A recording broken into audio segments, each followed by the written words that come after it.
Assalamualaikum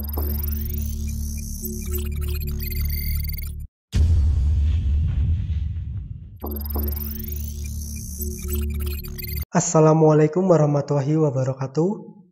Halo sahabat Wikon Indonesia, kembali lagi bersama saya Dimas. Pada video kali ini saya akan menjelaskan tentang fitur real-time data dan historical data pada VBox. Nah, di sini saya menggunakan VNet Client. VNet Client ini bisa teman-teman install atau download pada Docs Wikon atau Wiki Wikon ya. Nah, caranya bagaimana? Kita klik VBox, kita pilih VNet. Kita klik download. Nah, kita pilih software. Nah, di sini ada link, kita klik aja, lalu nanti klik download. Setelah di-download, maka tinggal diinstal ya, teman-teman. Oke, untuk tutorialnya juga saya mengambil dari Docs Wikon di sini. Saya mengambil dari manual. Kita pilih yang VNet platform configuration. Nah, di sini saya akan menjelaskan tentang real-time data dan juga historical data. Nah, oke, kita lanjut.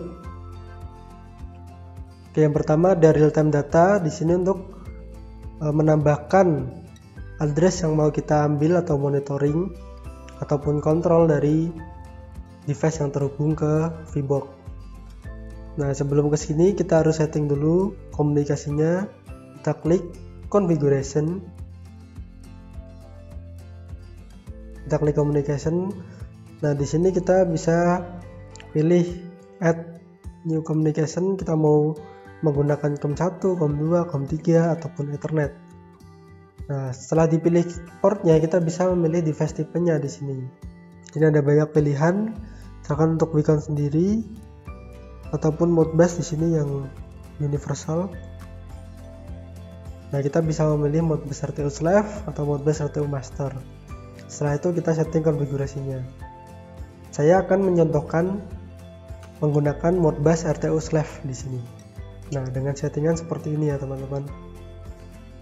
Ini terhubung ke power meter di box saya. Setelah itu kita kembali lagi ke real time data. Nah, di sini kita bisa menambah grup. Jadi untuk tag-tagnya kita bisa grouping ya di sini. Misalkan saya add group, saya pilih tes, saya beri nama tes di sini. Nah, di sini kita tinggal new tag aja untuk penambahannya. Kita beri nama, misalkan L1, saya contohkan di sini. Koneksinya kita pilih yang kita setting tadi.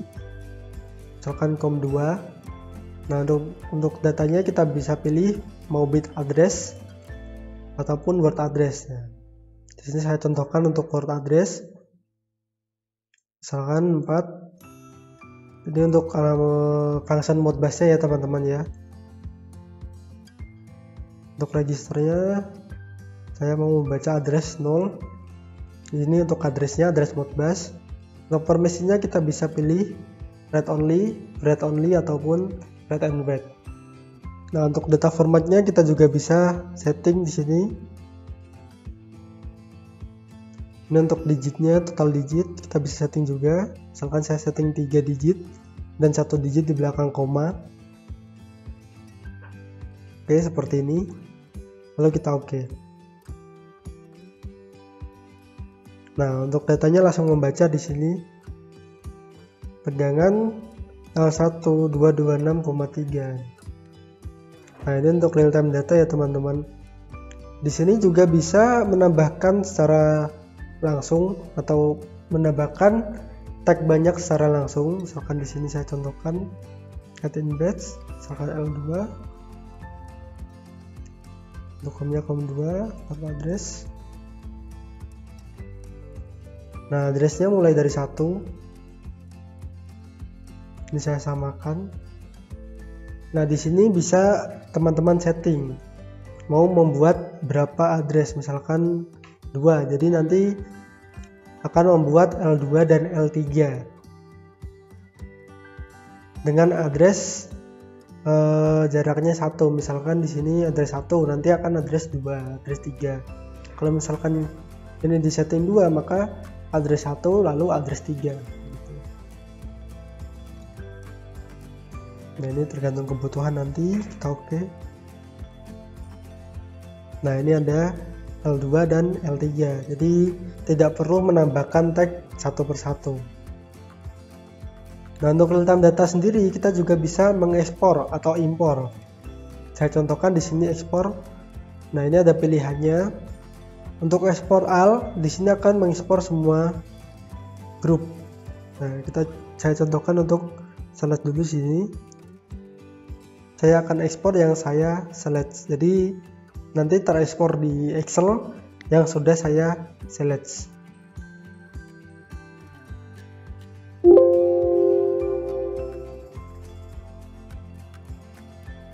Oke. Nah, kalau sudah, coba saya delete. Nah, ini datanya sudah hilang, tidak ada. Coba saya impor.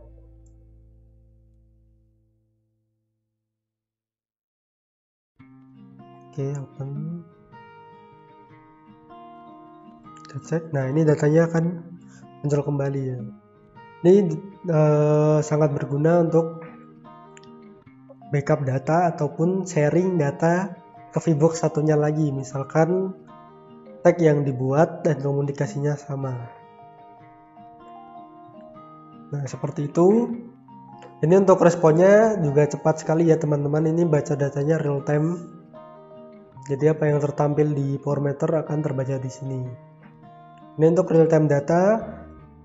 Selanjutnya ada historical data. Nah, historical data ini berfungsi sebagai data record. Jadi dia merecord data dari real time data yang kita buat tadi. Nah, tampilannya seperti ini. Cara menambahkannya gimana? Kita klik di historical tag. Nah, di sini kita pilih group setting. Nah, ini bisa di setting grup-grupnya, misalkan terbagi menjadi beberapa grup. Ini bisa di setting.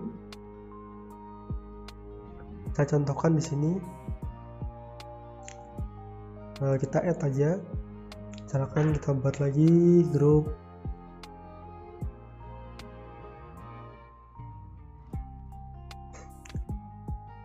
misalkan tes. Oke. Nah, ini untuk triggernya bisa dipilih. No trigger berarti berdasarkan cycle. No trigger, no record by cycle. Jadi ada permisinya dulu. Misalkan address ini hidup, nanti dia akan merecord selama setiap 10 detik. Ataupun record by once and reset. Nah, ini ada pilihannya teman-teman. Nanti bisa disesuaikan. Saya contohkan untuk yang no trigger. Nanti akan merecord setiap 20 detik misalkan. Kita oke. Lalu kita close. Nah, cara menambahkan datanya gimana? Kita klik historical tag. Nah, di sini saya namakan L1. Nah, kita ambil dari grup mana? Misalkan tadi yang saya buat tes dari COM2 port address. Nah, ini disesuaikan dengan settingan pada real time data. Address 0, ini byte-nya 3, satu angka di belakang koma. Oke. Ini untuk L1.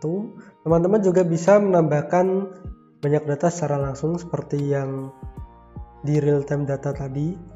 Misalkan L2, grupnya tes, di COM2, port address.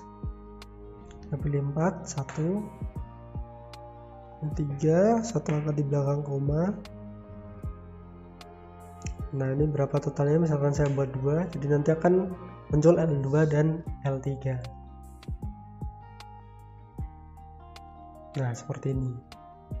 Oke, kalau sudah kita klik data untuk melihat. Nah, ini grupnya kita pilih.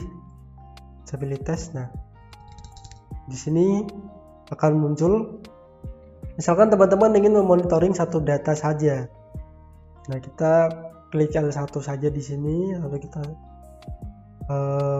kita pilih waktunya ya. Jadi ini bisa di setting start date-nya berapa, end date-nya berapa. Misalkan mau melihat data tanggal 23 jam berapa, misalkan mulai dari jam 20 atau jam 8 ya, kita confirm, lalu sampai jam berapa kita mau monitoring, sampai sekarang misalkan kita search. Nah ini akan muncul datanya. Kalau misalkan ingin memonitoring 3 data sekaligus, ini tinggal diklik. Nah dia akan muncul. Ini juga bisa dipilih untuk jalannya data. Bisa di scanning pas 30 hari, 7 hari terakhir, atau 24 jam terakhir.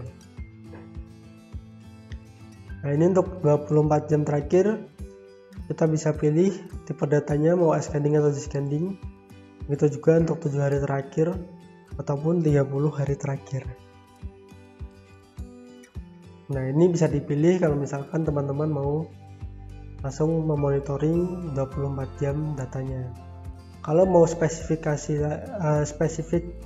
spesifik, kita bisa tentukan start date sama jamnya nanti. Jadi perbedaannya, untuk ascending data yang terbaru berada di bawah, untuk descending data yang terbaru berada di atas. Data tersebut juga bisa kita ekspor ke Excel, misalkan untuk report ke tim manajemen atau mau sebagai data gitu. Kita tinggal klik di sini export. Nah kita save. Oke, kita coba buka di sini.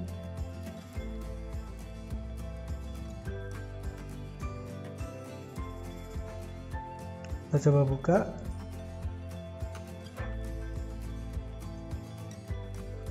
Nah di sini akan muncul untuk line 1, line 2, dan line 3-nya. Jadi kita bisa export ke Excel. Oke, sekian dulu penjelasan saya tentang real time data dan historical data. Jika ada pertanyaan bisa ditulis di kolom komentar atau bisa membuka langsung pada DocsWikon ya teman-teman. Jadi di sini tutorialnya sangat lengkap untuk mengenai teknik, software, itu semuanya terdapat di sini untuk HMI, PLC, VBox, servo, dan inverter. Jadi untuk hal-hal teknik, manual book, ataupun software bisa teman-teman dapatkan di DocsWikon. Ya, nanti akan saya berikan linknya di deskripsi. Sekian dulu tutorial dari saya. Wassalamualaikum warahmatullahi wabarakatuh.